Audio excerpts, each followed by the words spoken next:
ማርሸት ፀሐዩ በዝናቡ ልንገረው ታስሮ ነበር? ለምንድን ነበር የታሰረው? ወይስ ደግሞ ሳይታሰር ታሰረ ተብሎ ለማስወራት የፈለጉት መረጃ ለመንዛት የፈለጉት ነገር ነበር? ከታሰረ ለምን? ሳይታሰር ታሰረ ብለው ከሆነ ሀገር ማያቅም ስለ ስቴትና ገቨርንመንት ማያቅም ብቃት የሌለው የሊደርሺፕ ብቃት የሌለው ሰው ስለሆነ እሱ ብቻ ያቺ ስልጣኑ ኮርቸው እስካለች ድረስ አንድ 3 ሰዎችን ይዞ መሰየሙ አይቀርም። ምርጫው ግን አማራ ክልል አይደረግም። መሳይ እርግጠኛ ነኝ አይደረግም። እንቅስቃሴ ሲያደርግ አግኝተነው ነው። ከዛ ሲቀጥል ማርሸት ፀሐዩ ብቻ ሳይሆን 3 ሰዎች በሞት ቀጥተናል፣ 22ቱን ደግሞ በእስርና በገንዘብ ቅጣት እንዲቀጡ አድርገናል። ጎጃም ፋኖች ትጥቃችሁን ወሉሉ። ዝናቡ ያፈነው ማርሸት መፈታት አለበት። መስዋዕትነት ተከፍሎ ውጊያ መጀመር። እኛ ያሰርነው ሾካካ ቧልተኛ ወረኛ ጎጠኛውን ማርሸት ፀሐዩን እንጂ ሌላ ጀግና ያሰርነው የለም። ህዝብን በጅምላ ለመጨፍጨፍ የሚያስችል ሰነድ ለማግኘት በማሰብ የሚደረገው ምርጫ የሚያጅቡ የፖለቲካ ፓርቲዎችንና በማንኛውም መንገድ የሚያግዙ አካላት ከአገዛዙ እኩል የአማራ ህዝብ ጠላት መሆናቸውን ለማሳወቅ እንወዳለን። ኤኒዌይ ከናንተ የበለጠ በጣም ብዙ የሴራም የደህንነትም የሴኩሪቲም የወታደርነት ሙያም ያላቸው መሪዎች ስልጣን ላይ ስላሉ የናንተ ተንኮል ይጠፋቸዋል ብለን ደጋ ዳሞትን ህዝብ ግን ነጥለህ ልታስበላው አትችልም። በደጋ ዳሞት ህዝብ የምትነግድ ማንንም ከዚህ በኋላ አልታገስም። አርፈህ ቁጭ በል። ደረመና ዘመነ ካሴ 4 ኪሎን ካልሰጣችሁን አንደራደርም ሲሉ የነበሩ ሰዎች ዛሬ ምን ተገኘና ከመንግስት ጋር ያለን ልዩነት በእርቅና በሰላም በጠረጴዛ ዙሪያ እንፈታለን የሚል ነገር መጣ። ምን ተገኘ ዛሬ? ዘሙዬ ግዳጅ ሁኔታ በሚኒሻ በመከላከያ የምርጫ ካርድ ለመስጠት ሙከራ እያደረገ ነበር። ማህበረሰቡ መንገድ ላይ በግድ እየተቀበለ በየመንገዱ ጥሎታል፣ ሽንት ቤት ከቶታል። ማንም የምርጫው ቀለት ወደ ምርጫ ጣቢያ የሚሄድ አይኖርም። በዚህ ማርሸት ፀሐዩ ምርጫውን ለማደናቀፍ እንቅስቃሴ ስላደረገ ፋኖ የ2017 ምርጫ እንዳይደናቀፍ አስቦ የራሱ አባላት ላይ እርምጃ እየወሰደ ነው ብሎ የሚያምን ሞኝ ካለ ራሱ ፋኖ ብቻ ነው ማለት ነው።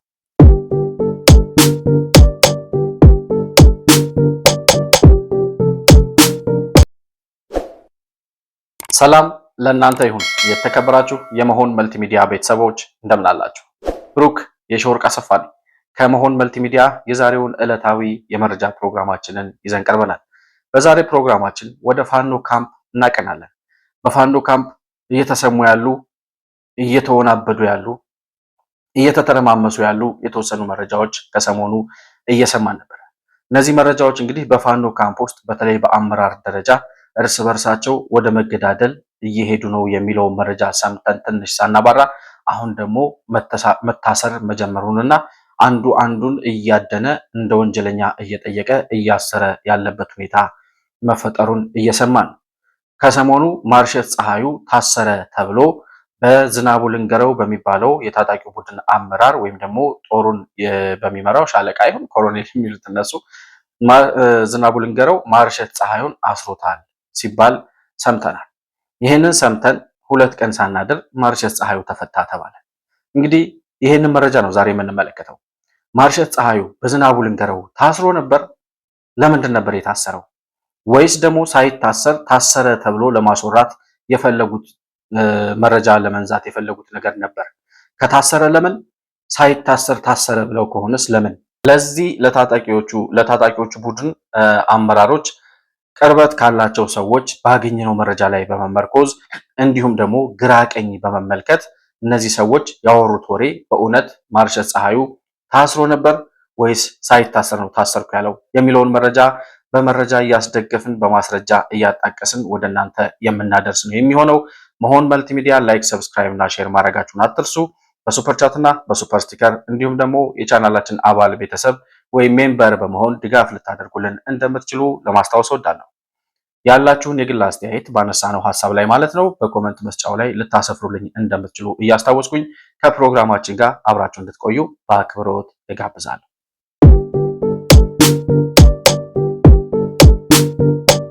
እንግዲህ የዛሬው ፕሮግራማችን ማርሸት ፀሐዩ ታሰረ ወይስ ራሱን አሰረ በሚል ርዕስ ነው የምንመራው።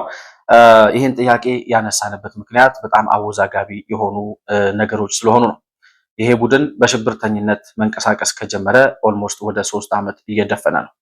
3 ዓመት ሙሉ በሽብር ሲንቀሳቀስ የኖረ ቡድን አንድም አመራር በወንጀል ጠይቄያለሁ ሲል ሰምተን የማናውቀው ቡድን አሁን አልፎ የራሱን አመራሮች እስከ ማሰር ከዛም ሲያልፍ እስከ ሞት ቅጣት እየቀጣሁ ነው እያለ ነው። በዚህ ሰዓት ለምን የሚል ጥያቄ እናነሳለን። ማርሸት ፀሐዩ መቼ ታሰረ? ለምን ታሰረ? በማን ታሰረ? እንዴት ታሰረ? መጨረሻ ላይስ እንዴት ተፈታ? ይህንን ጉዳይ ነው ዛሬ ዘርዘር አድርገን የምንመለከተው። በውስጥ በጣም ብዙ ውስብስብ ኔትወርክ ያላቸው ነገሮች ያሉ ስለሚመስሉ በአትኩሮት ብትከታተሉት ደስ ይለኛል ይሄንን ፕሮግራም እና ደግሞ ያላችሁን ሀሳብ በኮመንት መስጫው ላይ ብታሰፍሩልኝ ደስ ይለኛል። ማርሸት ፀሐዩ እንግዲህ የአፋብን የሚባለው አደረጃጀት መጀመሪያ የምስራቅ ጎጃም ምናምን የሚባለው የህዝብ ግንኙነት ነበር። አሁን ደግሞ አፋብን ብለው የአማራ ፋኖ ብሔራዊ ንቅናቄ ብለን ፈጠርን ባሉት ግንባር ባልተፈጠረው ግንባር ማለት ነው ዘመነ ካሴ ማርሸትና አስረስ ማረ ዳምጤ ዝናቡ ልንገረው የሚባሉ 10 የማይሞሉ ሰዎች ነው የምንጠራው እዛ ውስጥ እንጂ ቡድኑ እንደ ቡድን ከፈረሰ ቆይቷል። እና ዘመነ ካሴ የሚመራው ይሄ አፋብን የሚባለው አደረጃጀት የዛ ቡድን የህዝብ ግንኙነት ኃላፊ ነው ማርሸት ፀሐዩ የሚባለው። ከዚህ በፊት እንግዲህ በጣም ብዙ ውሸት ሲያወራ የምናውቀው ልጅ ነው ማርሸት ፀሐዩ። ሄሊኮፕተሯን ምንድነው በታንክና በመድፍ ስናጣድፈው ሄሊኮፕተሩን ሞተር ሳያስነሳ ተነስቶ በረረ ያለው ልጅ ማለት ነው ታሰረ የተባለው። እንግዲህ ሄሊኮፕተር ሞተር ሳያስነሳ እንዴት እንደበረረ እናንተ የሚያውቁት ፋኖዎች ብቻ ናቸው። ኤኒዌይስ እንደዛ ሲል የሚታወቀው ልጅ ነው። ይሄ ልጅ ታሰረ ተባለ። እንግዲህ ማርሸት ፀሐዩ ስለታሰረበት ምክንያት አፋብን የሚባለው ቡድን መግለጫ አውጥቷል። ያወጣው መግለጫ ምንድነው? ሚያዚያ 19 2018 ዓ.ም ይላል። ሚያዚያ 19 2018 ዓ.ም ያወጣነውን መመሪያ በሚጥስ መልኩ ማርሸት ፀሐዩ በምርጫ አስፈጻሚዎች ላይ እርምጃ ለመውሰድ ሲንቀሳቀስ ስላገኘ ነው። ይሄ ደግሞ የምርጫውን ሂደት ለማስተጓጎል የሚካሄድ ወይም የሚወሰድ እርምጃ ስለሆነ ሚያዚያ 19 2018 ዓ.ም ያወጣነውን መመሪያ የሚጻረር በመሆኑ እርምጃ ወስደንበታል ወይም እንዲታሰር ተወስኖበታል ይላል። አፋብን የሚባለው አደረጃጀት ሚያዚያ 19 ተሰበሰብኩ ብሎ ሚያዚያ 19 ቀን ያወጣው መግለጫ ምን ይላል? በቡድናችን አባላት በማንኛውም የቡድን አባል የዚህ የአፋብን አባል በሆነ ቡድን ወይም ደግሞ አካል የምርጫ አስፈጻሚዎች ላይ የሚወሰድ እርምጃ ምርጫውን ለማስተጓጎል የሚወሰድ ማንኛውም እርምጃ እንዳይኖር መመሪያ ተላልፈዋል ይላል። ያኔ የተላለፈውን መመሪያ በመጣስ ማርሸት ፀሐዩ በምርጫ ታዛቢዎች በምርጫ አስፈጻሚዎች ላይ ጥቃት ሊያደርስ ሲንቀሳቀስ ስላገኘ ነው እንዲታሰር ወስነንበታል ይላል። እንግዲህ ይሄ ቡድን ሚያዚያ 30 2018 ዓ.ም ባወጣው መግለጫ ይሄን የሚያወራው እንግዲህ ሚያዚያ 19 2018 ዓ.ም ባወጣነው መመሪያ መሰረት ማንኛውንም የምርጫ ሂደት ለማስተጓጎል የሚንቀሳቀስ አካል እርምጃ ይወሰድበታል ብለን ባወጣነው መመሪያ መሰረት 3 የንቅናቄያችን አባላት ላይ የሞት ቅጣት ወስነናል ይላል። የምርጫ ሂደቱን ለማስተጓጎል እንቅስቃሴ ባደረጉ 3 የአፋብን አባላት ላይ እርምጃ ወስደናል፣ ያውም ደግሞ የሞት ቅጣት ተፈርዶባቸዋል ይላል። ምርጫውን ለማስተጓጎል በተንቀሳቀሱ አካላት ላይ የሚለውን አስምሩበት፣ በኋላ ላይ የምናነሳው ጥያቄ ስላለ ማለት ነው። ሁለተኛ የእስራትና የገንዘብ ቅጣት የተላለፈባቸው 22 አባላት አሉ ይላል። እንግዲህ እነዚህም 22 አባላት የሞት ቅጣት ከተፈረደባቸው ጋር አብረው የምርጫ ሂደቱን ለማስተጓጎል እንቅስቃሴ አደረጉ የተባሉ ሰዎች ናቸው። 3ቱ በሞት ቅጣት ሲፈረድባቸው 22ቱ ደግሞ በእስራትና በገንዘብ መቀጮ ተወስኖባቸዋል ማለት ነው። እንግዲህ ማርሸት ፀሐዩ የታሰረው ከነዚህ ከ22ቱ አባላት ጋር የእስርና የገንዘብ ቅጣት ከተፈረደባቸው ሰዎች ጋር በጋራ ሆኖ ነው ማለት ነው። ማርሸት ፀሐዩ የምርጫ እንቅስቃሴን ለማስተጓጎል ወይም የምርጫውን ሂደት ለማስተጓጎል እንቅስቃሴ ሲያደርግ ታሰረ አለ አፋብ። ማርሸት ፀሐዩ ከ10 ቀን ወይም ከ11 ቀን በፊት አንከር ሚዲያ ላይ ቀርቦ ምን ሲያወራ ነበር? የአፋብን መግለጫ ከመውጣቱ በፊት እርምጃ ወሰድኩ፣ 3 ሰው በሞት ቀጣው፣ 22 ሰው አሰርኩ፣ በገንዘብ ቀጣው ከማለቱ በፊት የምርጫውን ሂደት የሚያስተጓጉል ማንኛውም የቡድናችን አካል ላይ እርምጃ እንወስዳለን ከማለቱ በፊት ማርሸት ፀሐዩ ከ10 ቀናት በፊት አንከር ሚዲያ ላይ ቀርቦ ምርጫ በአማራ ክልል እንደማይደረግ ከመሳይ መኮንን ጋር ሲናገር ነበር። እስቲ ከምርጫ አንጻር ምንድነው እያደረጋችሁ ያላችሁት እናንተ? በመጀመሪያ እኔ ቀይ ቢጫ አረንጓዴ ማለቱን አላወኩም መሳይ እውነት ለመናገር እንግዲህ ሌሎች የዞን የወረዳ ከተሞችን በምን ሁኔታ እንደያዝናቸው ተውና የክልሉን ከተማ ባህር ዳርን እንኳን አንድ ሙሉ ክፍለ ጦራችን ያለው ባህር ዳር ከተማ አስተዳደር ውስጥ ነውና ምናልባት አረንጓዴ ካደረገ ባህር ዳር ያለችውን አስፋልት ሊሆን ይችላል ያለነው እኮ እኛ ነን። ይታወቃል እኮ በየቀኑ የሚሰራው ኦፕሬሽን በየቀኑ የምናካሄደውን ስራ እናውቀዋለን እኛ ነውና ከባህር ዳር አንጻር እንኳን ብናየው የትኛውን አረንጓዴ አድርጎት እንደሆነ ከራሱ አንጻር አልገባኝም። እኔ ያላየሁትም ይሄን መረጃ። ወደ ምርጫ ስሄድልህ ግን ምርጫ አስፈጻሚ በማለት ያው የጨረባ ምርጫ ለማድረግ ስልጠና ሰጥቶ ካድሬ መልምሎ ስምሪት ሰጥቶ ነበረ። ሙሉ በሙሉ ስምሪት የሰጠውን አመራር ገሚሱን እርምጃ ወስደን ገሚሱን አስተምረን ለቀን በሚዲያ ጭምር አውጥተን ህዝብ ተምሮባቸው አይቷቸው ምርጫውን አስተጓጉለናል። አሁን ምርጫ አይደረግም። አብይ አህመድ ግን አፍረተቢስ ጥላቢስ ስለሆነ እኔ እርግጠኛ ሆኜ ነው የምነግርህ። ታገሰ ጫፎንና ማናት ያቺ 27 ዓመት የምክር ቤት አባል የሆነችውን ሴትዮ ብቻ ይዞ 1-5 ሆኖ 4 ኪሎ ምክር ቤት አዳራሽ ውስጥ ተመርጫለሁ ብሎ መግለጫ መስጠቱ አይቀርም። ሰውየው አፍረተቢስ ስለሆነ ስለ ዲሞክራሲም አያውቅም፣ ስለ ሀገርም አያውቅም፣ ስለ ስቴትና ገቨርንመንትም አያውቅም። ብቃት የሌለው የሊደርሺፕ ብቃት የሌለው ሰው ስለሆነ እሱ ብቻ ያቺ ስልጣኑ ኮርቾ እስካለች ድረስ 1-3 ሰዎችን ይዞ መሰየሙ አይቀርም። ምርጫው ግን አማራ ክልል አይደረግም። መሳይ እርግጠኛ ነኝ አይደረግም። ምናልባት አይደረግም ሲባል በምን አግባብ ነው? እሱ ምርጫ ለማድረግ ጣቢያ አቋቁሞ ካርታ አውጥቶ ስምሪት የሰጣቸውን የምርጫ አስፈጻሚዎች ተቆጣጥረን አክሽፈንበታል ነው ባጭሩ። የምርጫ አስፈጻሚ አካሉን ስላከሸፍንበት ምርጫውን ሊያካሄድ አይችልም ነው። በከተማ በገጠር ያለውን አክሽፈንበታል። ቀጥሎ ግን ምርጫውን እንዴት ማድረግ እንዳለበት ዲዛይን ሲያደርግ የውሸት ካርዶችንና የውሸት መራጮችን በማዘጋጀት ተመርጫለሁ የማለት የማጭበርበር ስራ ለመስራት እየተዘጋጀ መሆኑን እናውቃለን እንጂ መሬት ላይ በተጨባጭ የተቋቋመ የምርጫ ጣቢያም የለም። ከባህር ዳር ጀምሮ በሌሎች የዞን ከተሞች ጭምር እኛ እርግጠኞች ነን። በአስገዳጅ ሁኔታ በሚኒሻ በመከላከያ የምርጫ ካርድ ለመስጠት ሙከራ እያደረገ ነበር። ማህበረሰቡ መንገድ ላይ በግድ እየተቀበለ በየመንገዱ ጥሎታል፣ ሽንት ቤት ከቶታል። ማንም የምርጫው ቀለት ወደ ምርጫ ጣቢያ የሚሄድ አይኖርም። በዚህ እርግጠኛ ነን። እንግዲህ እያያያዛችሁልኝ እንድትመጡ ነው። ከ10 ቀን በፊት ሚዲያ ላይ ቀርቦ በአማራ ክልል ምርጫ እንደማይካሄድ አፉን ሞልቶ በስነ ስርዓት እየፎከረ ሲናገር የነበረ እንደውም የአማራ ሕዝብ በግድ ምርጫ ካርድ ውሰዱ ሲባሉ ካርዱን እየወሰዱ በየሜዳው በየሽንት ቤቱ ጥለውታል ሲል ሰምተናል። ይሄ ሰውዬ በአማራ ክልል ምርጫ እንዲደረግ አይፈልግም ማለት ነው። ስለዚህ ፋኖ ባወጣው መመሪያ መሰረት ምርጫውን የሚያደናቅፍ ማንኛውም አካል ላይ እርምጃ ወስዳለሁ ባለው መሰረት ማርሸት ፀሐዩ ይሄንን ከተናገረ በኋላ ነው ያወጣው ህጉ። ከዚያ በኋላ እንግዲህ ማርሸት ፀሐዩ የምርጫ አስፈጻሚ ሰዎች ላይ ወይም ምርጫውን የሚያስኬዱ አካላት ላይ እርምጃ ለመውሰድ ሲንቀሳቀስ ተገኘ ብለው ነው ያሰሩት። የአፋብን ማዕከላዊ ኮሚቴ ያወጣው የሰላም መግለጫ ይላል። ደግሞ አሁን ቀጣይ የምናየው ደብዳቤ ማርሸት ፀሐዩ ከታሰረ በኋላ የታሰረበትን ምክንያት ከገለጹልን በኋላ ማርሸት ፀሐዩ የታሰረው እንደዚህ በሆነ ምርጫውን ለማደናቀፍ እንቅስቃሴ ሲያደርግ አግኝተነው ነው። ከዛ ሲቀጥል ማርሸት ፀሐዩ ብቻ ሳይሆን 3 ሰዎች በሞት ቀጥተናል፣ 22ቱን ደግሞ በእስርና በገንዘብ ቅጣት እንዲቀጡ አድርገናል ብሏል። እንግዲህ ከ22ቱ መካከል አንዱ ማርሸት ፀሐዩ ነው ማለት ነው። ይሄ ከሆነ በኋላ በትላንትናው ዕለት ማርሸት ፀሐዩ ከታሰረ ከ3 ቀን በኋላ ማለት ነው ታሰረ ከተባለ ከ3 ቀን በኋላ ይሄው አፋብን የሚባል በ4-5 ሰዎች የሚመራ ቡድን ሌላ መግለጫ ወጣ። ያወጣው መግለጫ የሰላም ጥሪ ይመለከታል ይላል። ምንድነው የሚያወራው? የአፋብን ማዕከላዊ ኮሚቴ ያወጣው አስቸኳይ የሰላም መግለጫ ይላል። ይሄ ትላንትና ጠዋት የወጣ መግለጫ ነው። እዚህ ጋር የምትመለከቱት ደብዳቤ ማለት ነው። በማርሸት እስር ምክንያት በአካባቢው በተፈጠረው ውጥረትና ይላሉ። ዋናውን ሐሳብ ብቻ የምነግራችሁ በማርሸት እስር ምክንያት በአካባቢው በተፈጠረው ውጥረትና በዚህም ውጥረት ምክንያት ውጥረቱ የተፈጠረው ማለት በራሱ በፋኖ አደረጃጀት ውስጥ ማለት ነው። ማርሸት ፀሐዩ በመታሰሩ የምስራቅ ጎጃምና የምዕራብ ጎጃም የሚባል መከፋፈል ተፈጥሮ እንዲሁም ደግሞ እርስ በርሳቸው ሌሎችም ከምስራቅና ከምዕራብ ጎጃም ሌላ በዞን በወረዳ በጎጥ በምናምን እየተከፋፈሉ የኛ ወገን የታሰረው በሚሉት አካላት መካከልና እንኳን ታሰረ በሚሉት የፋኖ አመራሮች መካከል እርስ በርስ ከፍተኛ ውጥረት ተፈጥሮ ነበር።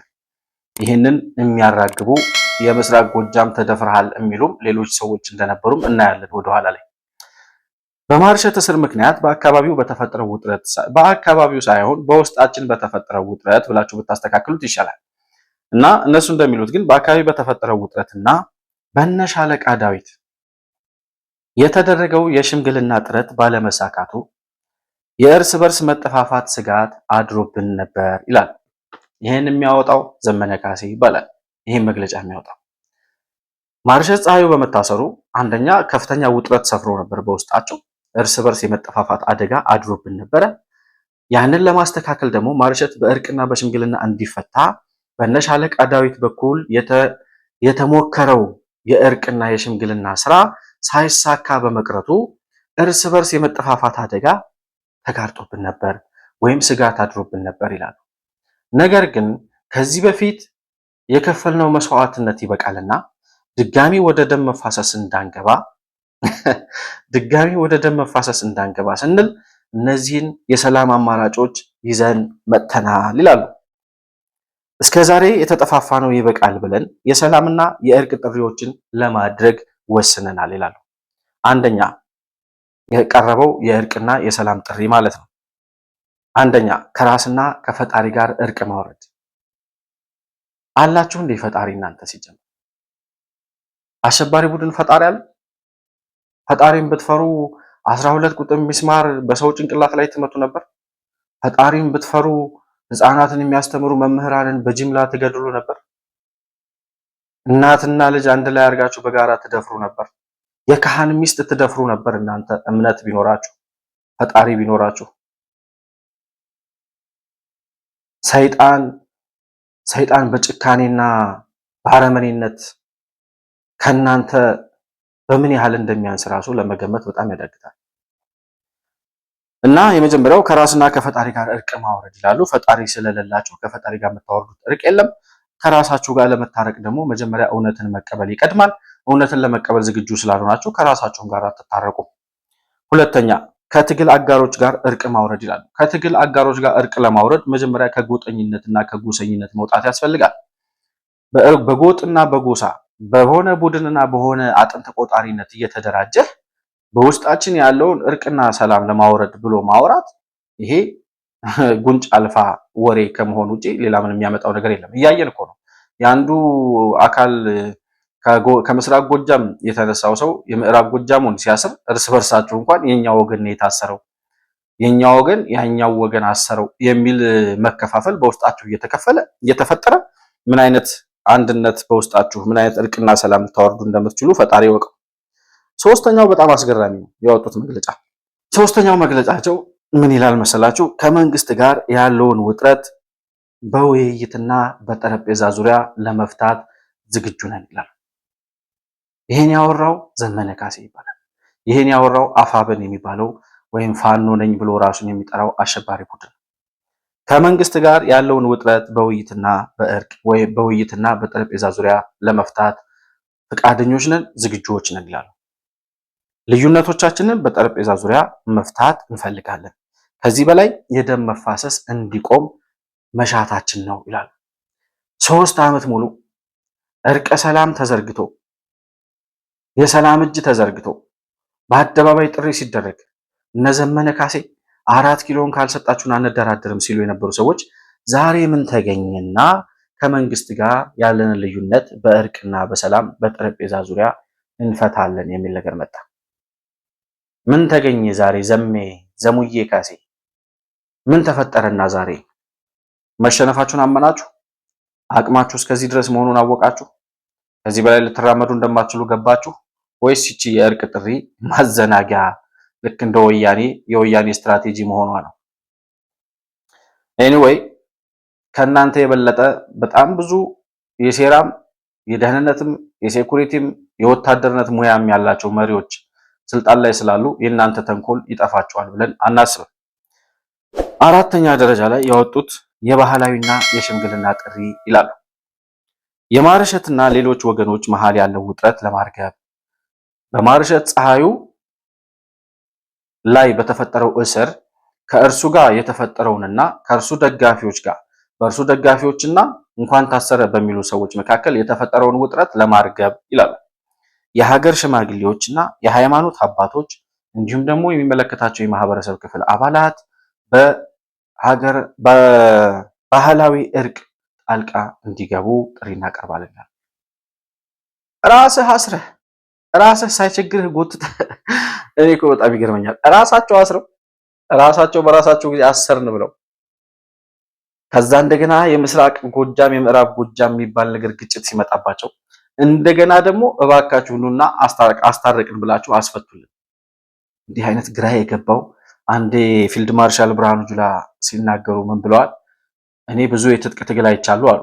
በሻዕቢያ ነበር፣ በወያኔ ነበር፣ በኦነግ፣ በኦብነግ የሶማሌው ኦብነግ ማለት ነው። በእነዚህ ሁሉ የተለያዩ የትጥቅ ትግሎችን አይቻለሁ በእድሜ። አማራ ክልል እየተካሄደው ያለው የትጥቅ ትግል በምን እንደሚገልጸው ራሱ አላቅም ሲሉ ሰምቻለሁ። በምንድን ነው የሚገለጸው? አሁን እንዲህ አይነት እብደት፣ እንዲህ አይነት መቀወስ ራሳቸው በፈጠሩት ችግር ተተብትበው ሊወድቁ ሲሉ እንደገና የሰላም ጥሪ መንግስት 3 ዓመት ሙሉ የሰላም አዋጅ እያወጀ ባካችሁ ኑና ወደ ሰላም ተመለሱ፣ ሀገራችንን በሰላም አብረን እናልማ እያለ ልመና ሲለምን የሀገር ሽማግሌዎች ሊያስታርቁ ሲሄዱ ቄሶች፣ ካህናትን፣ የሀገር ሽማግሌዎችን አንበርክከው ሲገርፉ የነበሩ አሸባሪዎች ዛሬ ምን እንደመጣ አይታወቅም። ከመንግስት ጋር ያለንን ልዩነት በድርድርና በእርቀ ሰላም በጠረጴዛ ዙሪያ እንፈታለን ይላሉ። ይሄ ከሆነ በኋላ ይሄን መግለጫ ካወጡ በኋላ እንግዲህ የሰላም አማራጭ የሰላም ጥሪ አደረግን ብለው 4 ነጥቦች ካወጡ በኋላ አንደኛው ከራስና ከፈጣሪ ጋር እርቅ ማውረድ፣ ሁለተኛው ከትግል አጋሮች ጋር እርቅ ማውረድ፣ ሶስተኛው ከመንግስት ጋር ያለውን ውጥረት በውይይትና በጠረጴዛ ዙሪያ መፍታት፣ አራተኛው የባህላዊና የሽምግልና ጥሪ በባህላዊ እርቅ የሃይማኖት አባቶችና የሀገር ሽማግሌዎች ጣልቃ እንዲገቡ የሚል ጥሪ ካቀረቡ በኋላ በትላንትናው ዕለት ግንቦት 4 2018 ዓ.ም ሌላ መግለጫ አውጥተዋል። በየቀኑ በየሰዓቱ ነው መግለጫ የሚያወጡት። ባይዘው ይሄ ያወጡት መግለጫ ምን ይላል? ህዝባችን ለቆመለት ዓላማ ይላሉ። ህዝባችን ለቆመለት ዓላማና ለሚያስጠብቀው ክብር ሲባል ህዝባችን ለቆመለት ዓላማና ለሚያስጠብቀው ክብር ሲባል ወቅታዊ ሁኔታዎችን ያገናዘቡ ውሳኔዎች ወስነናል ይላል። ይህም ውሳኔ ምንድነው? የአማራን ህዝብ ክብርና ስነልቦና ከግምት በማስገባት ማርሸት ፀሐዩ እንዲፈታ ከእስር እንዲፈታ የአፋብን ኮሚቴ ማዕከላዊ ኮሚቴው በሙሉ ድምፅ ወስነዋል ይላል። መውጫ ቀዳዳ ፍለጋ ነው ያችን መግለጫ ያወጣችሁ። አያችሁ፣ ማርሸት ፀሐዩን ባካችሁ አስፈቱልን ብለው ያን ደብዳቤ ከለጠፉ ከ10 ሰዓት ቆይታ በኋላ ትላንትና ማታ 2 ሰዓት ላይ ይህን መግለጫ ወጡ። 1 ሰዓት አካባቢ ማርሸት ፀሐዩ ተፈቷል የሚል እዚህ ጋር የምትመለከቱትን ደብዳቤ አወጡ። የተፈታበት ምክንያት ምንድነው ብለን ስንጠይቅ እንግዲህ እነሱ እንደሚሉት ያው በእርቅና በሀገር ሽማግሌዎች ድርድር ምክንያት ነው ብለዋል። እንግዲህ መጀመሪያ ላይ እነ ሻለቃ ዳዊት ሲያሸማግሉ አልተሳካም ነበር። ሻለቃ ዳዊት ማለት በደርግ ዘመን የኢትዮጵያ የእርዳታ ማስተባበሪያ ኮሚሽን ኃላፊ የነበረ ከዛ የእርዳታ ማስተባበሪያ ኮሚሽን ውስጥ የነበረውን ለተቸገሩ ሰዎች በ77 ዓመተ ምህረት በድርቅ ለተጎዱ ሰዎች የመጣውን እርዳታ የተጎጂዎችን ቁጥር ቀንሶ የመጣውን እርዳታ ለራሱ ወስዶ ሽጦ በኢትዮጵያውያን ሞት በኢትዮጵያውያን አስከሬን ላይ ቆሞ ለነሱ የመጣውን እርዳታ ሽጦ ወደ ካናዳ ሸሽቶ ካናዳ ቤት ገዝቶ ይኖር የነበረ አሁን በአሜሪካ የሚገኝ የባንዳ ልጅ ነው። አባቱም ለጣሊያን እንቁላል ይሸጥ ነበረ። የሻለቃ ዳዊት አባት ዳዊት ወልደ ጊዮርጊስ ነው። ማን ነው? ሻለቃ ዳዊት ወልደ ጊዮርጊስ ነው። ወልደ ጊዮርጊስ ምናምን የሚባሉ ናቸው አባቱ። እሱም አባቱም በባንዳነት የሚታወቁ በሀገር ክደት መከሰስ ያለባቸው ሰዎች ናቸው። አባቱ ይኑሮ አይኑሮ አላውቅም። እሱ ግን በሀገር ክደት መጠየቅ ያለበት በጣም ብዙ ኢትዮጵያን በረሃብ እንዲያልቁ ለራብተኞች ወይም ለተቸገሩ ሰዎች የመጣውን እርዳታ ሽጦ ለራሱ ኪስ መሙሊያ ያደረገ ሆዱን ከርሱን የሞላ አሸባሪ ባንዳ ከሃዲ ሰው ሻለቃ ዳዊት እና እነዚህን ሰዎች ለማስታረቅ መጀመሪያ ድርድር ሲያደርግ የነበረው ይሄው ሰው የእሱ ግን አልተሳካም ነበር ብለው ያችን ደብዳቤ በድርድር በሰላም እርቀ ሰላም ምክንያት ጣልቃ ግቡ ብለው ካወጡ በኋላ ከዚያ ማርሸት ፀሐዩ ተፈታ ብለው ትላንት ማታ ላይ ነገሩን ማለት ነው። ነገር ግን የተፈታበት ምክንያት በእርቀ ሰላሙም ወይም ደግሞ በሽምግልና በምናምን አይደለም የሚሉ ደግሞ ሌሎች የውስጥ አዋቂዎች መጥተዋል። እነዚህ ሰዎች እንደሚሉት እንግዲህ ማርሸት ፀሐዩ በመታሰሩ በጣም ብዙ አብዮት ያስነሱ ሰዎች ነበሩ። አንደኛዋ ቤተልሔም ዳኛቸው ትባላለች። ቤተልሔም ዳኛቸው ዘፋኝ ትመስለኛለች፣ ሙዚቀኛ ናት ይመስለኛልና ቤተልሔም ዳኛቸው ማርሸት ፀሐዩን ትነኩትና ነግሬያችኋለሁ እያለች ፌስቡክ ላይ ተጽፍ ነበር። አላቃትም አሁን እነሱ ሲያወሩላት ነው የሰማሁት። እና እቺ የምዕራብ ጎጃም ወይም የምስራቅ ጎጃም የሚባለው የነ ማርሸት ፀሐዩ ቡድን አባል ነኝ የምትል ወይም ደግሞ የዛ አካባቢ ተወላጅ ነኝ የምትል በዛ ጎጥ ውስጥ አባል ነኝ የምትል ሰው ናት እና የኛን ወገን አስራችሁ የኛን የምስራቅ ጎጃምን ልጆች አስራችሁ አንድ ነገር ታረጉትና እያለች ስትፎክር ነበር፣ ስትቀሰቅስ ነበር። የምስራቅ ጎጃም ጀግኖች ተነሱ፣ ልጃችሁ ታስሯል እያለች ብዙ ነገር ስትል ነበረ እና እነ ዘመነ ካሴም መግለጫ አውጥተውባታል። በዚህ አይነት ሁኔታ የምትቀጥይ ከሆነ ካላረፍሽ እንደዚህ አይነት በውስጣችን መከፋፈልን የሚነዛ የሽብር እንቅስቃሴ የምታወሪ ከሆነ እርምጃ በድርጅታችን መዋቅር ባስቀመጠው መመሪያና አካሄድ መሰረት እንደዚህ አይነት መከፋፈሎችን በሚነዛ ሰው ላይ የሚወሰደውን እርምጃ ተግባራዊ እንደምናደርግና እርምጃ እንደሚወሰድብሽ እንድታቂ ሲሉ ለቤተልሔም ዳኛቸው መግለጫ ጽፈውላታል። ሁለተኛው ሰው ሞጣ ቀራኒዮ ይባላል። ሞጣን ታውቁታላችሁ። ብዙ ጊዜ ቲክቶክ ላይ አልወደውም አልጠላውም፣ ብዙም ስለማልከታተለው ብዙም ስለማላየው ማለት ነው። ግን ብዙ ጊዜ አንዳንዴ አልፎ አልፎም ሲያጋጥመኝ ስድብ ነው ሲሳደብ ነው የምሰማው። ነገር ግን ሞጣ ከሌሎቹ ተሳዳቢዎች ትንሽ የተሻለ የፖለቲካ ግንዛቤ ያለው ይመስለኛል። አንዳንድ የሚናገራቸውን ነገሮች ስሰማ ከሌሎቹ ጽንፈኞች ጽንፈኛም ቢሆን ግን እውነታውን አንዳንድ ጊዜ አምኖ ይቀበላል ብዬ አስባለሁ። እና ሞጣ የምስራቅ ጎጃም ፋኖዎች ተነሱ ታጠቁ እያለ ቅስቀሳ ሲያደርግ ነበር።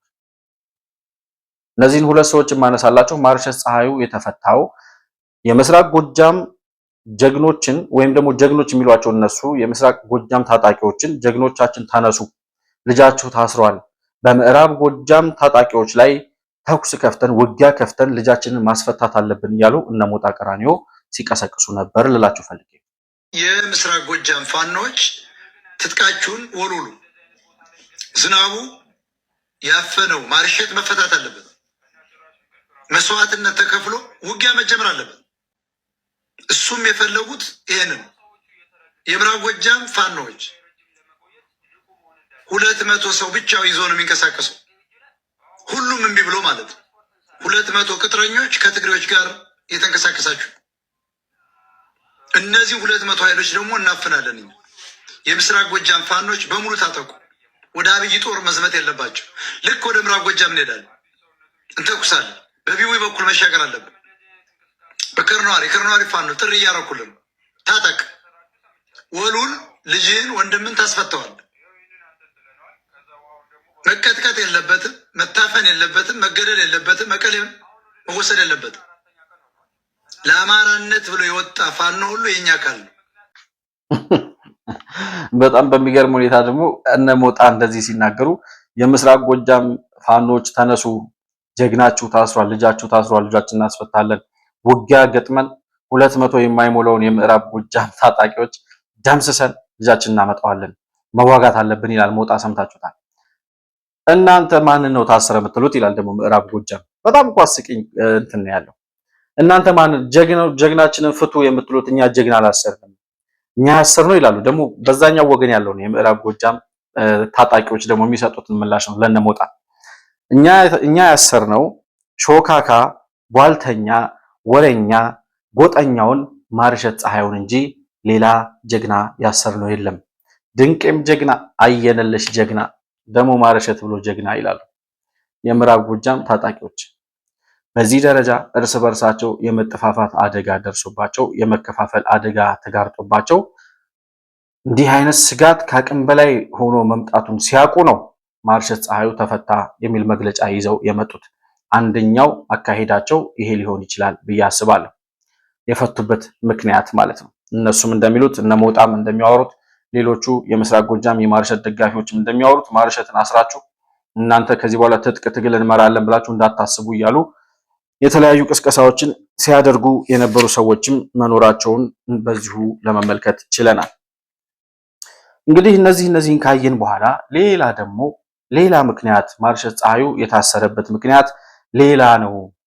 የደጋ ዳሞቶችን ማንነት በመጣስ ወይም ደግሞ ደጋ ዳሞቶችን ለመጨቆን ለመጉዳት የሚደረግ ሴራ ነው ይላል። አንዱ ደግሞ ይመጣና አስረስ ማረ ዳምጤ የሚባለው ሰው አስረስ ማረ ዳምጤ በህይወቴ ከምጠላቸው ሰዎች አንዱ ነው። ላየው ማልፈልገው ለሰከንድ ድምፁን መስማት ማልፈልገው ይቅርታ ጠይቆ እንኳን ቢመጣ ይቅርታ ሊደረግለት ይገባል ብዬ የማላስበው ሰው እና አስረስ ማረ ዳምጤ ፌስቡክ ላይ ምን ብሎ ጽፎ ነበር? ማርሸት ከታሰረ በኋላ ማለት ነው። ጎርፍ ያመጣቸው ይላል። ጎርፍ ያመጣቸው በቅንፍ ውስጥ ዳሞቴዎች ትግሉን በማጅራቱ ሊያርዱት ሲሞክሩ የትግሉን ደርዝና መልክ የሰራ ነው እኛ ትግሉን እንዳይሞት ወደ ውስጥ እያነባን መቀጠል ግዴታችን ሆኗል ይላል አስረስ ማረ ዳምጤ።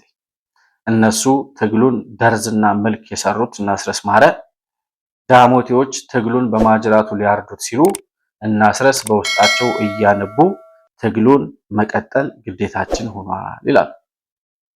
እየዘረፉ የገበሬውን ሀብት እያወደሙ በሬውን እያረዱ እየበሉ በሽብርተኝነት ድጋፍ ከሚያደርጉላቸው ከነሻዕቢያ የሚወረወረላቸውን ሽርፍራፊ ፍራንክ እየሰበሰቡ የቤተሰቦቻቸው ህይወት በሚቀይር ደረጃ ባለሀብት ሆነው የተቀመጡት እነ ዘመነ ካሴ እና አስረስ ማረ ነገር ግን በወደ ውስጥ እያነባን ትግሉን መቀጠል ግዴታችን ሆኗል ይላል። ይችን ስላቅ ለማያውቃት ሂዳችሁ ንገሩት ማለት እንፈልጋለን። ደጋዳሞቶች ትግሉን በማጅራቱ ሊያርዱት ነበር ብለው ማውራቱን ተከትሎ ደግሞ የደጋዳሞት ተቆርቋሪ ነኝ የሚል ደግሞ አንድ ሰው ይመጣና እንደዚህ ሲል እንሰማዋለን። የደጋዳሞትን ህዝብ ግን ነጥለህ ልታስበለው አትችልም። በደጋዳሞት ህዝብ የምትነግድ ማንንም ከዚህ በኋላ አልታገስም። አርፈህ ቁጭ በል ደረመና። አንዳንዱ እኮ እዚህ ከሚጽፉት 4-5 አካውንት ካላቸው ውስጥ ላወጣው እችላለሁ። ወደ ውጭ ሀገር ውሰዱኝ እናንተ ትሻላላችሁ እያለኛል ሲለማመጥ የነበረ ደረመናም እኮ ነው።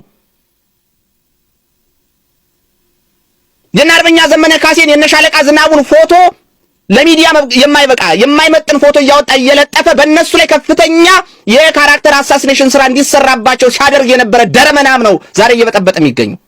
አም ሶሪ ለቃሉ ስለሚገልጸው ነው። በጣም ይቅርታ አድርጉልኝ አድማጭ ተመልካቾች። አስባችሁታል የደጋዳሞትን ህዝብ ስቃይና መከራ? አስባችሁታል የደጋዳሞትን ህዝብ ሰቆቃ? በዛ ላይ ተጨማሪ ከአማራ ህዝብ ትግል የመነጠል ስራ የሚሰራ በሱ ስም የሚነግድ ያው ጫጭኝ ፖለቲከኛ ስታዩ አይገርምም? ደጋዳሞት ግን የት ነው? ደጋዳሞት የሚባለው አካባቢ ጎጃም ውስጥ ይመስለኛል አይደል? እና ዳሞቴዎች ላይ እንደዚህ አይነት ግፍ እየፈጸመ ነው ያለው ይላሉ ፋኖች። የደጋዳሞትን ህዝብ ነጥሎ ማስመታት አይቻልም፣ ከዚህ በኋላ አንታገሳችሁም።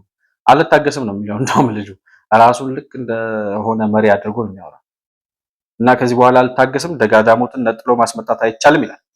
ይሄ እንግዲህ የደጋዳሞት ምናምን እያሉ የሚያወሩት የማርሸት ፀሐዩ የታሰረበትን የእስር ምክንያት ሌላ ጠርዝ ለማስያዝ የሚደረግ ሙከራ ነው ብዬ አስባለሁ። ሌላ አቴንሽን ዳይቨርት ለማድረግ ወደኋላ አቅጣጫ ለማዞር በዚህ ምክንያት አይደለም፣ በውስጣችን በተፈጠረ ግጭት ምክንያት አይደለም ምናምን የሚለውን ሌላ ጠርዝ ለማስያዝ የሚጠቀሙበት ይመስለኛል ብዬ አስባለሁ። የራሴን ምልከታ ሳስቀምጥ ማለት ነው። እንግዲህ ዋናው የእስሩ ምክንያት ምንድነው ብለን መጠየቃችን እዚህ ላይ ወሳኝ ነው ብዬ አስባለሁ። አፋብን የሚባለው ድርጅት ማለት ነው። አፋብን ከዚህ በፊት በምርጫ ከሁለት ወር በፊት ይመስለኛል በ2018 ዓመተ ምህረት ምርጫ የሚሳተፍ ማንኛውም አካል የፖለቲካ ፓርቲ ወላ መራጭ ነኝ የሚል የሃይማኖት አባት፣ የሃይማኖት መሪዎች፣ የሲቪክ ማህበራት፣ የሲቪክ ተቋማት ምናምን እንደዚህ አይነት ማንኛውም ይሄ ምርጫ እንዲከናወን አስተዋጽኦ የሚያደርግ በምርጫው ሂደት ውስጥ የሚሳተፍ ማንኛውም አካል ላይ እርምጃ እንወስዳለን፣ እንገድላለን ሲል በይፋ መግለጫ አውጥቶ ነበር። አገዛዙ የምርጫ ቅስቀሳ ጀምሯል። ይህ አገዛዝ የሚያወራው ምርጫ ነፃና ገለልተኛ ሊሆን ቀርቶ ከዚህ ቀደም ከነበሩትም አሳፋሪ ምርጫዎች የባሰ እንደሚሆን የአገዛዙን ባህሪ የሚያውቅ ሁሉ የሚረዳው ነው። የአማራ ፋኖ ብሔራዊ ንቅናቄ ይህ ምርጫ አገዛዙ የአማራን ህዝብና መላው ኢትዮጵያውያንን ለቀጣይ 5 ዓመታት ለመግደል የሚያስችለውን ሰርቲፊኬት ለማግኘት ያቀደው እንደሆነ ይገነዘባል። የአማራ ህዝብ ለተከታታይ 3 ዓመታት በግልጽ ጦርነት እየተለበለበ ባለበት ድምጻቸውን አጥፍተው አንዳንዶችም ከጨፍጫፊ ጎን ቆመው ያየናቸው አካላት ዛሬ የተለመደውን የቁማር ምርጫ እናሟሙቃለን ብለው መነሳታቸው የአማራ ህዝብ የሚያደርገውን ተጋድሎ ብቻ ሳይሆን የህዝቡን ህልውናም ጭምር የካዱ መሆናቸውን የሚያሳይ ነው። በመሆኑም ህዝብን በጅምላ ለመጨፍጨፍ የሚያስችል ሰነድ ለማግኘት በማሰብ የሚደረገው ምርጫ የሚያጅቡ የፖለቲካ ፓርቲዎችንና በማንኛውም መንገድ የሚያግዙ አካላት ከአገዛዙ እኩል የአማራ ህዝብ ጠላት መሆናቸውን ለማሳወቅ እንወዳለን። ስለሆነም አገዛዙ የሚያደርገው ምርጫ የኢትዮጵያን መሰረታዊ ችግር እንደማይፈታና ህዝብን ማደናገሪያ መሆኑን አውቃችሁ ከሂደቱ ራሳችሁን እንድታገሉ እየጠየቅን ጥያቄያችንን፣ ጥሪያችንን ወደ ጎን በመተው በዚህ የደም ድግስ ላይ አገዛዙን የማጀብና እውቅና የመስጠት ተግባራችሁን የምትቀጥሉ ከሆነ ከአገዛዙ እኩል እንደምናያችሁና እንደምንታገላችሁ እናሳስባለን።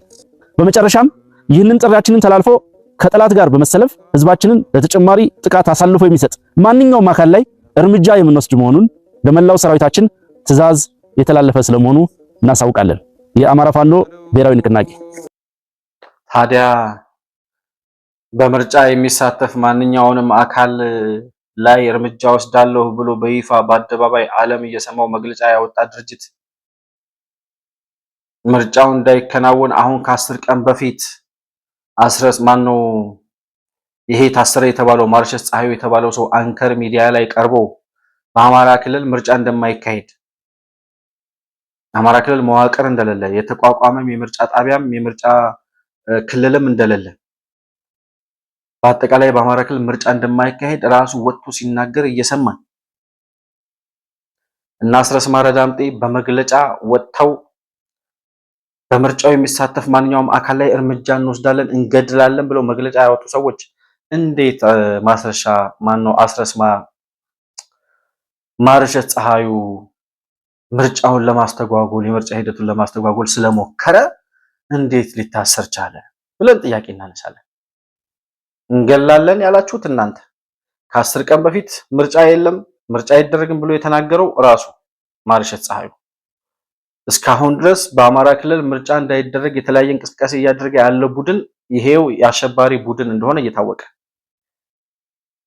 በማንኛውም አካል ላይ እርምጃ ወስዳለሁ ብሎ መግለጫ ያወጣ ቡድን ጭራሽ የራሱን አባሎች የምርጫ ሂደቱን ለማስተጓጎል ስለሞከሩ ብሎ እስከ ሞት ቅጣት ድረስ የሚያደርስ ቅጣት፣ እስከ እስር ድረስ እስከ ገንዘብ መቀጮ ድረስ የሚያደርስ ቅጣት እንዴት ሊያወርድ ቻለ? ይቺ አሁን ምርጫው ሲደርስ ለሚፈጽሙት የግድያ ወንጀል መሸፈኛ ወይም መደበቂያ እንድትሆናቸው እኛ አይደለንም ግድያውን የፈጸምነው፣ እኛ አይደለንም ይሄን ወንጀል የፈጸምነው፣ እኛ ምርጫውን ለማደናቀፍ ምንም አይነት እንቅስቃሴ አላደረግንም፣ በምርጫ አስፈጻሚዎች ላይ፣ በምርጫ ተሳታፊዎች ላይ፣ በምርጫ ፓርቲዎች ላይ የሚወሰደውን የግድያ እርምጃ እኛ አልመራንም፣ እኛ አልወሰድንም፣ እኛ እንዳውም ምርጫውን ለማደናቀፍ እንቅስቃሴ የሚያደርጉ የቡድን አባሎቻችን ላይ ራሱ የሞት ቅጣት ወስነናል የሚል ፕሮፓጋንዳ ለመንዛት እየተጠቀሙበት ያለ ሴራ ነው። ማርሸት ፀሐዩ አልታሰረም፣ ራሱ ነው ራሱን ያሰረው። ሆን ብሎ ተደብቆ ፋኖ እንኳን አይደለም ምርጫውን ለማደናቀፍ የራሱን የቡድን አባላት ራሱ እንደዚህ በሞት እየቀጣ እንደዚህ እያሰረ ነው ብሎ ለማስወራት የተደረገ ሴራና ተንኮል እንጂ ማርሸት ፀሐዩ ምርጫውን ለማደናቀፍ እንቅስቃሴ ስላደረገ ፋኖ የ2017 ምርጫ እንዳይደናቀፍ አስቦ የራሱ አባላት ላይ እርምጃ እየወሰደ ነው ብሎ የሚያምን ሞኝ ካለ ራሱ ፋኖ ብቻ ነው ማለት ነው። እና ይሄንን ሴራ መንግስት በትክክል ገብቶት ሊከታተለው ሊረዳው ይገባል ብዬ አስባለሁ። ከመላው የጸጥታ ኃይል የደህንነት አካላት ከመከላከያ ደህንነትም ከብሔራዊ መረጃና ደህንነት ቢሮም ከኢንሳም እንደዚህ አይነት የመረጃ ትንታኔዎች ይጠፋሉ ብዬ አላስብም። ፋኖ የሚባለው አሸባሪ ቡድን ይሄን ያክል ሴራ መጎንጎን የሚችል አይደለም። ይህችን ሴራ የሚቀበሏት ግን ከሻዕቢያ እንደሆነ ይገባኛል። ሳይታሰሩ ታሰርን ብለው የሞት ቅጣት ሳይፈርዱ የሞት ቅጣት የተፈረደበት ሳይኖር የሞት ቅጣት ፈረድን ብለው ያኔ ተሳስተው ባርቆባቸው በምርጫው የሚሳተፍ ማንኛውም አካል ላይ እርምጃ እንወስዳለን ብለው መግለጫ ካወጡ በኋላ ዓለም አቀፍ ተቋማት በአሸባሪነት እንደሚፈርጃቸው ሲያውቁ ከዛ ሲቀጥል ደግሞ አሁን የሚወሰደውን የአማራ ክልል በድምፁ መሪውን እንዳይመርጥ እየተከላከለ ያለው እየገደለ ያለው ፋኖ ነው እንዳይባሉ ይችን ሴራ ጎንጉነው መጥተው በመጀመሪያ ምርጫውን በሚያደናቅፍ የቡድን አባላቶቻችን ላይ እንዲህ አይነት እርምጃ ወስደናል የሚል ዜና ካስነገሩ በኋላ ምርጫውን ለማደናቀፍ በሚወስዱት የግድያ እርምጃ እነሱ ተጠያቂ እንዳይሆኑ ከሻዕቢያ ተጎንጉኖ የተሰጣቸውን ሴራ ተቀብለው እያራገቡ ነው ያሉት። ይችን ሴራ እንኳን እናንተ እንኳን እኛ እንኳን አሁን ያለው የኢትዮጵያ መንግስት እንኳን ሳብቹ እንኳን አይደለም እና አቶ ሬድዋን ሁሴን እኛ ራሱ በቀላሉ የምንረዳት ሴራ ናት እና ይሄ ተንኮል በእርግጠኝነት የምርጫው ቀን 3 ሳምንት ቀርቶታል። ከ3 ሳምንት ያነሰ ጊዜ ነው የቀረው። በእነዚህ 3 ሳምንት ባልሞሉ ጊዜዎች ውስጥ ይሄ አሸባሪ ቡድን በአማራ ክልል በተለይ እነዚህ አሸባሪዎች በሚንቀሳቀሱባቸው አካባቢዎች በጣም የግድያ ወንጀል ሊፈጽሙ እንደሚችሉ ነገር ግን የፈጸሙትን የግድያ ወንጀል እኛ አይደለንም ብለው በሌላ አካል ላይ ለማላከክ ካሁኑ መደላድል ለሚፈጽሙት ወንጀል መደላድልና መሸፈኛ እርካብ ወይም ደግሞ መረማመጃ የወንጀል ማስኬጃ ድልድይ እየሰሩ ነው ያሉት። ማርሸት ፀሐዩ አልታሰረም። ከቡድናቸው የሞት ፍርድ የተፈረደበት አካል የለም። እርስ በርሳቸው መጠፋፋታቸው ከድሮም ጀምሮ እንዳለ ሆኖ ነገር ግን በአሁኑ ሰዓት በምርጫ ምክንያት ምርጫን በማስተጓጎላቸው ምክንያት ምርጫውን ለማደናቀፍ ሙከራ በማድረጋቸው ምክንያት እርምጃ ወሰድንባቸው፣ ታሰሩ፣ ማርሸት ታሰረና የሚሉት ነገ ከነጎዳ ለሚወስዱት እርምጃ ለሚገድሏቸው ንጹሃን ማስተባበያ እንዲሆናቸው እንኳን ሌላ ንጹሃን ልንገድል እኛ የራሳችንን አካላት ምርጫውን አደናቀፋችሁ ብለን እርምጃ ወስደንባችኋል የሚል መከራከሪያ ለማቅረብ የሚያቀርቡት የውሸት ሴራ ነው። ይሄ ከመንግስት ይደበቃል ይጠፋል ብዬ አላስብም። ማህበረሰቡም በዚህ ደረጃ ነቅቶ ማሰብ መቻል አለበት። የሚዲያ ሰዎች እነዚህ ሰዎች የሚያወሩትን በቀጥታ ሳይሆን ከጀርባ ምን አለ ብለን መተንተንና ለህዝቡ ግልጽ ማድረግ አስፈላጊ ነው ብዬ አስባለሁ። ሁሉም በአንክሮ በትኩረት ይሄን የምርጫ ሂደት ተከታትሎ ሰላማዊ ተአማኒና ፍትሃዊ የሆነ የምርጫ ቀን እንዲሆን ህዝቡ የሚፈልገውን መሪ እንዲመርጥ አስፈላጊው መስዋዕትነትም ቢሆን ተከፍሎ ይሄ የምርጫ ሂደት በሰላማዊ መንገድ መጠናቀቅ አለበት። ነገር ግን ከጸጥታ ኃይሎች ከመንግስት እርምጃ በተጨማሪ እያንዳንዱ ኢትዮጵያዊ እነዚህን ሰዎች ሴራቸውና ተንኮላቸውን ተረድቶ የበኩሉን አስተዋጽኦ በማበርከት ምርጫው ሰላማዊ ሆኖ እንዲጠናቀቅ አስፈላጊውን ትብብር ማድረግ ከሁላችንም ይጠበቃል የሚል መልእክት ለማስተላለፍ እወዳለሁ። የዛሬ የአፋብን የሚባለው አሸባሪ ቡድን እየጎነጎነ ያለውን ሴራ በተመለከተ የቃኘንበት ሴራቸውን የቃኘንበት ፕሮግራማችን ይህንን ይመስላል። መሆን መልቲሚዲያን ላይክ፣ ሰብስክራይብ እና ሼር ማድረጋችሁን አትርሱ። በሱፐር ቻት እና በሱፐር ስቲከር እንዲሁም ደግሞ የቻናላችን አባል ቤተሰብ ወይም ሜምበር በመሆን ድጋፍ ልታደርጉልን እንደምትችሉ ለማስታወስ እወዳለሁ። ባነሳነው ሀሳብ ላይ ያላችሁን የግል አስተያየት በኮመንት መስጫው ላይ ልታሰፍሩልኝ እንደምትችሉ በድጋሚ እያስታወስኩኝ ከፕሮግራማችን ጋር አብራችሁ ስለቆያችሁ እጅግ በጣም አድርጌ አመሰግናለሁ። በሌላ ፕሮግራም በአዲስ መረጃ እስከምንገናኝ ድረስ ሰላም በያላችሁበት ለእናንተ ይሁን።